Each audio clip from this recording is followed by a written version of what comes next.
ಒಂದು ಕ್ಷಣ ಕಣ್ಣನ್ನು ಮುಚ್ಚಿ ಕಲ್ಪಿಸಿಕೊಳ್ಳಿ, ನೀವು ಬದುಕುತ್ತಿರುವ ಜಗತ್ತಿನಲ್ಲಿ ನಿನಗೆ ಸ್ವಾತಂತ್ರ್ಯ ಇಲ್ಲ. ನೀನು ಪ್ರಶ್ನೆ ಕೇಳಬಾರದು. ಕುಳಿತು ಕಾಯು.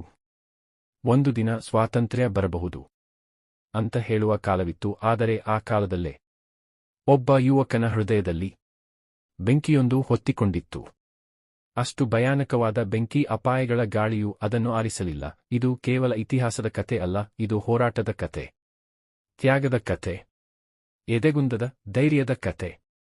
ಇದು ಸರಪಳಿಗಳನ್ನು ನೋಡಿ ನಾನು ಇವನ್ನ ನನ್ನ ಕೈಯಿಂದಲೇ ಒಡೆದು ಹಾಕ್ತೀನಿ ಅಂತ ಯೋಚಿಸಿದ ಒಬ್ಬ ಮನುಷ್ಯನ ಕತೆ. ನೀವು ನನಗೆ ರಕ್ತ ಕೊಡಿ, ನಾನು ನಿಮಗೆ ಸ್ವಾತಂತ್ರ್ಯ ಕೊಡ್ತೀನಿ ಅಂತ ಹೇಳಿದ ವ್ಯಕ್ತಿ. ಆ ಒಂದು ನಂಬಿಕೆಯಿಂದಲೇ ಲಕ್ಷಾಂತರ ಜನರ ಜೀವನ ಬದಲಾಗಿತ್ತು. ಇವತ್ತಿಗೂ ನಿಮ್ಮನ್ನು ನನ್ನನ್ನು ಪ್ರೇರೇಪಿಸುತ್ತಿದೆ. ಆ ವ್ಯಕ್ತಿ ಯಾರು? ಆ ಬೆಂಕಿ ಅವರೊಳಗೆ ಹೇಗೆ ಹುಟ್ಟಿತು? ಮತ್ತು ವಿದ್ಯಾರ್ಥಿ ಆಗಿರೋ ನೀವು, ಕನಸು ಕಾಣ್ತಿರೋ ನೀವು, ದಿನನಿತ್ಯದ ಹೋರಾಟ ಮಾಡ್ತಿರೋ ನೀವು, ಅವರ ಜೀವನದಿಂದ ಏನು ಕಲಿಯಬಹುದು? ಅಜೇಯ ಧೈರ್ಯ, ನೇತಾಜಿ ಸುಭಾಷ್ ಚಂದ್ರ ಬೋಸ್. ಪ್ರಾರಂಭದ ಜೀವನ, ಹೋರಾಟದ ಬೀಜ. 1897 ಜನವರಿ 23ರಂದು ಒಡಿಶಾದ ಕಟಕ್ನಲ್ಲಿ ಒಂದು ಗೌರವಾನ್ವಿತ ಬೆಂಗಾಳಿ ಕುಟುಂಬದಲ್ಲಿ ಸುಭಾಷ್ ಚಂದ್ರ ಬೋಸ್ ಜನಿಸಿದರು. ಅವರ ತಂದೆ ಜನಕಿನಾಥ್ ಬೋಸ್ ಖ್ಯಾತ ವಕೀಲರು. ತಾಯಿ ಪ್ರಭಾವತಿ ಆಧ್ಯಾತ್ಮಿಕ ಶಕ್ತಿ ಮತ್ತು ದೃಢ ಮನಸ್ಸಿನ ಮಹಿಳೆ. ಬಾಲ್ಯದಲ್ಲೇ ಸುಭಾಷ್ ಸಾಮಾನ್ಯ ಹುಡುಗನಲ್ಲ. ಅವರಿಗೆ ಪುಸ್ತಕಗಳಿಗಿಂತಲೂ ನ್ಯಾಯ, ಸ್ವಾತಂತ್ರ್ಯ, ಸತ್ಯ ಇವುಗಳೇ ಹೆಚ್ಚು ಕಾಡುತ್ತಿತ್ತು. ಅಷ್ಟು ಪ್ರತಿಭಾವಂತ ವಿದ್ಯಾರ್ಥಿ ಅವರು. ಇಂಡಿಯನ್ ಸಿವಿಲ್ ಸರ್ವೀಸ್ ಪರೀಕ್ಷೆಯನ್ನು ಅತ್ಯುತ್ತಮವಾಗಿ ಉತ್ತೀರ್ಣರಾದರು. ಆದರೆ ಇಲ್ಲೇ ಕತೆ ತಿರುಗುತ್ತದೆ. ಸಾವಿರಾರು ಜನರ ಕನಸಾಗಿದ್ದ ಸುರಕ್ಷಿತ ಸರ್ಕಾರಿ ಉದ್ಯೋಗವನ್ನು ಅವರು ತಿರಸ್ಕರಿಸಿದರು. ಕೆಲಸ, ಗೌರವ, ಆರಾಮ ಎಲ್ಲವನ್ನೂ ಬಿಟ್ಟು ನನಗೆ ದೇಶ ಸೇವೆ ಮುಖ್ಯ ಅಂತ ಹೇಳಿ ಹೊರಟುಬಿಟ್ಟರು. ನೀವು ಎಂದಾದರೂ ಸುರಕ್ಷತೆ ಮತ್ತು ಕನಸಿನ ನಡುವೆ ಆಯ್ಕೆ ಮಾಡಬೇಕಾದ ಪರಿಸ್ಥಿತಿಯಲ್ಲಿ ನಿಂತಿದ್ದೀರಾ? ನಮ್ಮಲ್ಲಿ ಹೆಚ್ಚಿನವರು ಆರಾಮವನ್ನು ಆಯ್ಕೆ ಮಾಡ್ತೀವಿ, ಆದರೆ ಬೋಸ್ ಧೈರ್ಯವನ್ನು ಆಯ್ಕೆ ಮಾಡಿಕೊಂಡರು. ರಾಜಕೀಯ ಪ್ರವೇಶ, ಬ್ರಿಟಿಷರ ವಿರುದ್ಧ ಹೋರಾಟ. ಭಾರತಕ್ಕೆ ಹಿಂದಿರುಗಿದ ನಂತರ ಸುಭಾಷ್ ಚಂದ್ರ ಬೋಸ್ ಭಾರತೀಯ ರಾಷ್ಟ್ರೀಯ ಕಾಂಗ್ರೆಸ್ ಸೇರಿದರು. ಅವರ ಮಾತುಗಳಲ್ಲಿ ಬೆಂಕಿಯಿತ್ತು, ಆಲೋಚನೆಗಳಲ್ಲಿ ಧೈರ್ಯ ಇತ್ತು. ಮಹಾತ್ಮ ಗಾಂಧೀಜಿ ಅಹಿಂಸೆಯ ದಾರಿಯನ್ನು ನಂಬಿದರೆ, ಬೋಸ್ ಬ್ರಿಟಿಷರ ವಿರುದ್ಧ ಹೆಚ್ಚು ಕಠಿಣ ಹೋರಾಟ ಬೇಕೆಂದು ನಂಬಿದರು. 1938-39ರಲ್ಲಿ ಅವರು ಕಾಂಗ್ರೆಸ್ ಅಧ್ಯಕ್ಷರಾದರು. ಆದರೆ ಆಲೋಚನಾ ಭಿನ್ನತೆಗಳು ಹೆಚ್ಚಾಗುತ್ತಾ ಹೋಯಿತು. ಕೊನೆಗೆ 1939ರಲ್ಲಿ ಅವರು ಕಾಂಗ್ರೆಸ್ ತೊರೆದು ಫಾರ್ವರ್ಡ್ ಬ್ಲಾಕ್ ಸ್ಥಾಪಿಸಿದರು. ಸಂಪೂರ್ಣ ಸ್ವಾತಂತ್ರ್ಯವೇ ಗುರಿಯಾಗಿ.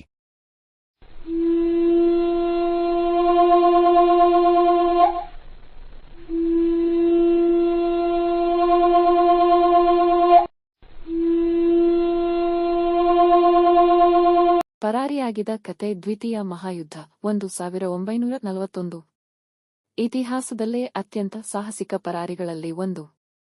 ಬ್ರಿಟಿಷರ ಕಠಿಣ ನಿಗಾವಿನಲ್ಲಿ ಇದ್ದರೂ ಬೋಸ್ ಅಫ್ಘಾನ್ ವೇಷದಲ್ಲಿ ತಮ್ಮದೇ ಮನೆಯಿಂದ ತಪ್ಪಿಸಿಕೊಂಡರು. ಅಫ್ಘಾನಿಸ್ತಾನ, ರಷ್ಯಾ ಮಾರ್ಗವಾಗಿ ಜರ್ಮನಿಗೆ ತಲುಪಿದರು. ಭಾರತವನ್ನು ಮುಕ್ತಗೊಳಿಸಲು ಸಹಾಯ ಹುಡುಕುತ್ತಾ ಜರ್ಮನಿಯಿಂದ ಅವರು ಭಾರತೀಯರಿಗೆ ಕರೆ ನೀಡಿದರು. ನಂತರ ದಕ್ಷಿಣ ಪೂರ್ವ ಏಷ್ಯಾದಲ್ಲಿ ಭಾರತೀಯ ಯೋಧರು ಮತ್ತು ಸ್ವಯಂಸೇವಕರೊಂದಿಗೆ ಇಂಡಿಯನ್ ನ್ಯಾಷನಲ್ ಆರ್ಮಿ ಇನ ಪುನರ್ ರಚನೆ ಮಾಡಿದರು.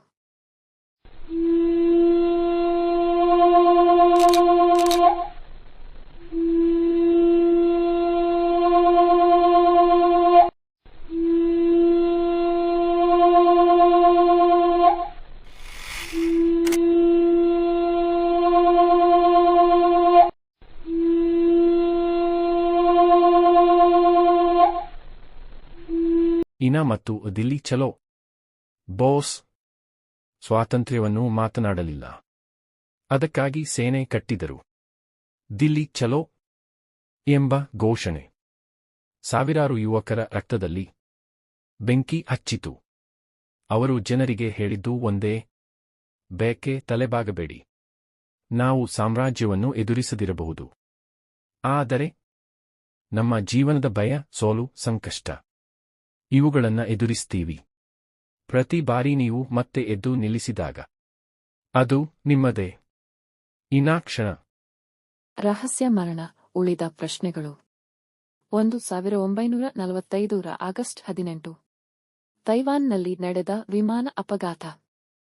ಬೋಸ್ ಗಂಭೀರವಾಗಿ ಗಾಯಗೊಂಡು ಮೃತಪಟ್ಟರು ಎಂಬ ದಾಖಲೆ. ಆದರೆ ಇಲ್ಲಿ ಕತೆ ಮುಗಿಯಲ್ಲ. ಅದು ನಿಜವಾಗಿಯೂ ಅಪಘಾತವೇ, ಅಥವಾ ಅವರು ಬದುಕುಳಿದು ಕಾಣೆಯಾದರೆ? ಪ್ರಶ್ನೆಗಳು ಇಂದಿಗೂ ಉಳಿದಿವೆ. ಆದರೆ ಒಂದು ವಿಷಯ ಸ್ಪಷ್ಟ, ಅವರ ಧೈರ್ಯ, ಅವರ ಹೋರಾಟ, ಅವರ ಆತ್ಮ ಎಂದಿಗೂ ಸಾಯಲಿಲ್ಲ.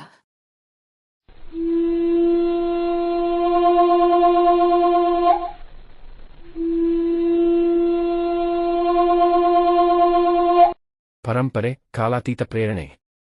ಸುಭಾಷ್ ಚಂದ್ರ ಬೋಸ್ ಕೇವಲ ಸ್ವಾತಂತ್ರ್ಯಕ್ಕಾಗಿ ಹೋರಾಡಲಿಲ್ಲ, ಅವರು ಧೈರ್ಯದ ಅರ್ಥವನ್ನೇ ಬದಲಿಸಿದರು. ಅವರ ಜನ್ಮದಿನವನ್ನು ಭಾರತ ಇಂದು ಪರಾಕ್ರಮ ದಿನ ಎಂದು ಆಚರಿಸುತ್ತದೆ. ಅವರ ಜೀವನ ನಮಗೆ ಹೇಳೋ ಪಾಠಗಳು: ಕನಸುಗಳನ್ನು ಬಿಟ್ಟುಬಿಡಬೇಡಿ, ನಂಬಿಕೆಯಿಗಾಗಿ ನಿಂತುಕೊಳ್ಳಿ, ನಿಮ್ಮ ಧೈರ್ಯ ಇತರರ ಬದುಕನ್ನು ಬದಲಿಸಬಹುದು. ಮುಂದಿನ ಬಾರಿ ನೀವು ಸಂಕಷ್ಟ ಎದುರಿಸಿದಾಗ ಈ ಧ್ವನಿಯನ್ನು ನೆನಪಿಸಿಕೊಳ್ಳಿ, ನೀವು ನನಗೆ ರಕ್ತ ಕೊಡಿ, ನಾನು ನಿಮಗೆ ಸ್ವಾತಂತ್ರ್ಯ ಕೊಡ್ತೀನಿ. ಅದು ಕೇವಲ ದೇಶದ ಸ್ವಾತಂತ್ರ್ಯವಲ್ಲ, ಅದು ಭಯದಿಂದ, ಸಂಶಯದಿಂದ, ನಿಮ್ಮನ್ನೇ ಕಟ್ಟಿಹಾಕಿರುವ ಸರಪಳಿಗಳಿಂದ ಮುಕ್ತಿಯ ಮಾತು.